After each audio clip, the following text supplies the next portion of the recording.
Ouais, salut Cathy, c'est moi. Dis-moi, je comprends pas là. Tout le monde a reçu ses invites sauf moi pour la Premium Famous. Je vais quand même pas quelqu'un qui a que devant la porte. Bon, rappelle-moi s'il te plaît. François Fillon a confirmé devant le comité politique des Républicains sa candidature à l'élection présidentielle. Le comité politique, après un large échange, a renouvelé à l'unanimité son soutien à François Fillon. François Fillon a indiqué qu'il prendra des initiatives pour porter ensemble nos valeurs. Les Républicains sont donc rassemblés et déterminés autour de François Fillon. Je vous remercie.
Déjà mort et enterré par les médias, le candidat de la droite a réussi un coup de force en mobilisant la base militante, malgré les départs en fanfare de nombreux cadres des Républicains ou de l'UDI.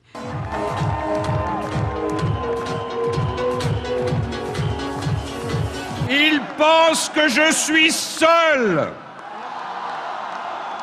Ils veulent que je sois seul. Est-ce que nous sommes seuls ? On m'attaque de toutes parts. Et je dois, en conscience, vous écouter.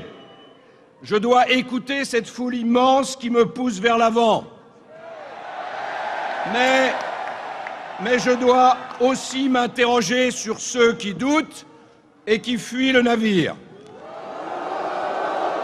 Ceux qui fuient le navire, la référence n'est pas anodine. En règle générale, on les appelle les rats. Fillon n'a donc pas voulu mâcher ses mots à l'égard des lâcheurs de son camp qui fuient dans la tempête, trop inquiets de ne pas être assurés d'avoir une place à l'Assemblée. Dans son discours, François Fillon a plutôt fait preuve de mépris à leur égard et certains, sans honte ni orgueil, n'ont pas hésité à faire des tentatives de rapprochement après le succès du Trocadéro, auquel il ne s'attendait pas.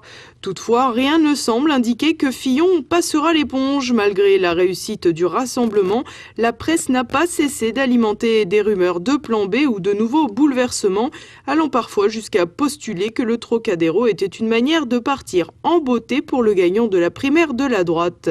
Ce n'était visiblement pas la conception de François Fillon qui semble plus déterminé que jamais. Le candidat peut en effet se consoler d'avoir perdu les éléments les moins fiables de son équipe. Ce qui reste semble en effet une base solide sur laquelle il pourra se reposer. Cette base est nettement dépouillée des centristes, de plus en plus rares, et des jupéistes. Le déclenchement des investigations de la justice à son encontre et son système de défense fondé sur la dénonciation d'un prétendu complot et d'une volonté d'assassinat politique l'ont conduit dans une impasse. Le discours d'Alain Juppé est apparu amer. L'ancien ministre de Chirac a d'ailleurs parlé de gâchis. Porté aux cieux depuis le début du Penelope Gate, l'édile de la Belle Endormie avait sans doute cédé à la tentation d'y croire encore, malgré sa sévère défaite à la primaire. La popularité dominicale de Fillon l'a donc fait se rendre à l'évidence. Sans préciser s'il aiderait dans la campagne, Alain Juppé s'est dit également disponible pour une rencontre avec le candidat et Nicolas Sarkozy. L'acharnement des médias à faire croire à d'hypothétiques abandons du candidat de la droite laisse sceptique et fait penser à la manière de la justice que l'indépendance de cette caste est toute relative. Question simple. Allez-vous retirer votre candidature, oui ou non? La réponse est non. Votre réaction à ce point de vue de François Fillon, qui, quoi qu'il arrive, personne ne m'empêchera d'être candidat, il a raison? Là, il dit un fait de droit. Et vous êtes avocat. Personne ne peut l'empêcher d'être candidat. Il se passe quand même quelque chose d'assez extraordinaire dans le dos de M. Fillon. Hein. Très franchement, je crois qu'il y a deux catégories de politiciens maintenant. Il y a les socialo-compatibles, Juppé, Bertrand, Estrosi, quelques autres, qui voudraient le retour de Juppé pour se maintenir dans la socialo-complaisance. Et puis, il y a Fillon qui prend un discours avec des accents quand même un peu marinistes, mais qui en même temps dit je suis le seul qui peut faire obstacle à Marine Le Pen. Et qui dit, entre Marine Le Pen et M. Macron, je voterai pour M. Macron, qui lui reste fourbit les armes de ceux qui veulent judiciairement l'assassiner. Bon, on est donc dans un contexte qui est complètement hallucinant, puisque les propres acteurs de l'histoire que nous vivons déambulent dans des rôles contradictoires. Et la difficulté à s'y retrouver vient, à mon avis, de là. Maintenant, pour répondre à votre question, dans le désordre actuel, que ce soit Fillon ou que ce soit Juppé, comme ils sont incapables, tant l'un que l'autre, d'assumer ce qu'ils sont réellement, Juppé, un socialo-compatible, et Fillon, un homme d'une droite dure qui en réalité est molle, on est dans une équivoque qui reste complètement dans la nécessité d'interprétation pour y comprendre quelque chose, quoi. On est quasiment, si on osait aller un peu plus loin, si vous voulez, dans des jeux d'inconscient. Hein. Il y a des... quand je vois de la psychanalyse politique. Vous nous rappeliez avoir été l'avocat de Jacques Lacan, je crois que... Pas le patient, mais l'avocat, donc de toute évidence, vous en avez gardé quelques réflexes. Non, mais ça m'intéresse beaucoup. Par exemple, quand je vois François Fillon continuellement à confesse, je me dis... c'est différent de la psychanalyse. La confession, c'est pas tout à fait la même chose. Vous avez un peu de compassion pour lui. Alors écoutez, je vais être très franc. Non. Je vais être très sur franc. Tous les coups bas, justement, je vais les être très franc. Il est infâme avec nous. Bon. Puisqu'il éprouve, même dans la difficulté où il éprouve le besoin de dire que on n'est pas des républicains. Enfin bon, le vieux cinéma habituel. Bon. Vous lui rendez bien. Mais non, parce que moi je vais vous dire une chose. Je le combats politiquement, mais je trouve que ce qu'il vit est horrible. Et je considère que même si les faits qu'on lui reproche sont un jour établis, il paye aujourd'hui très cher la situation politique dans laquelle il se trouve. Trahi, abandonné, insulté, alors même qu'il n'est pas jugé. Vous auriez pu le défendre. Mais vous savez, il y a beaucoup de gens que je n'aime pas, que j'aurais pu défendre. Rassurez-vous, il ne faut pas aimer les gens pour les défendre. Hein. Il faut simplement être capable d'affronter la meute. Vous savez ce qu'il faut pour défendre les gens ? Ne pas aimer hurler avec les loups. Et là, les loups hurlent. Et pour rien au monde, je ne voudrais que ma voix entre dans la meute. Voilà. Maintenant, si on a le temps de parler 30 secondes de ce qu'est une mise en examen, ça vaudrait le coup, une fois pour toutes, de faire le point. Parce que quand on est mis en examen, on n'est pas jugé. Il existe des indices précis ou concordants qu'il y aurait une vraisemblance, c'est le terme, d'avoir commis l'infraction. Le fait qu'une mise en examen, c'est quand même pas une inculpation, ça veut non, pas... ce n'est pas. Ce n'est pas du tout une culpabilité, mais c'eût été plus facile pour lui à défendre s'il n'avait pas dit qui imagine le général de Gaulle mis en examen. Mais attendez, mais là on est... Et si je suis mis en examen, je retirerai ma candidature. Voilà, je voulais y venir, merci. Vous dites l'essentiel. Il a posé un principe moral, et il dit même, dans son explication, le soir des primaires, même si c'est douloureux ou injuste, je crois qu'il emploie un de ces deux termes. Donc, il le dit dans l'idée que ça peut être injuste. Mais cependant... Il dit lui-même qu'il est innocent. Il l'a redit ce soir sur le plateau de France Télévisions. D'accord, mais quand il a prononcé les propos, il s'adressait aussi à un innocent possible. Hein, puisqu'il dit, même si c'est parfois douloureux ou injuste, bon, il est pris au propre piège. Là, excusez-moi, Dieu sait que je trouve... C'est la plus belle plaidoirie pour François Fillon qu'on ait entendue, et c'est vous qui l'avez faite. Mais parce que je n'accepte pas l'injustice. Par magie, les Français avaient pu assister à ce que j'ai vu ces derniers jours, une vague de dégoût les submergerait. La fuite en canard d'un camp vers un autre, d'un hiérarque vers un autre, vers la circonscription, le portefeuille, la désertion assumée sans honte et aussi sans orgueil. Se sauver soi-même. Oui, là aussi, la France et les Français avaient disparu. Je ne vous demanderai pas de vous mettre à ma place, mais croyez-le, lorsqu'on est ce que je crois être profondément honnête, lorsqu'on a passé sa vie au service de l'intérêt général, essayant un jour après l'autre de prendre les décisions qu'on croit justes, il est difficile de faire face à une telle campagne. Quand on dit qu'on est victime d'un assassinat politique, on a le courage de regarder les juges en face et de leur dire « je pense que vous êtes instrumentalisés ».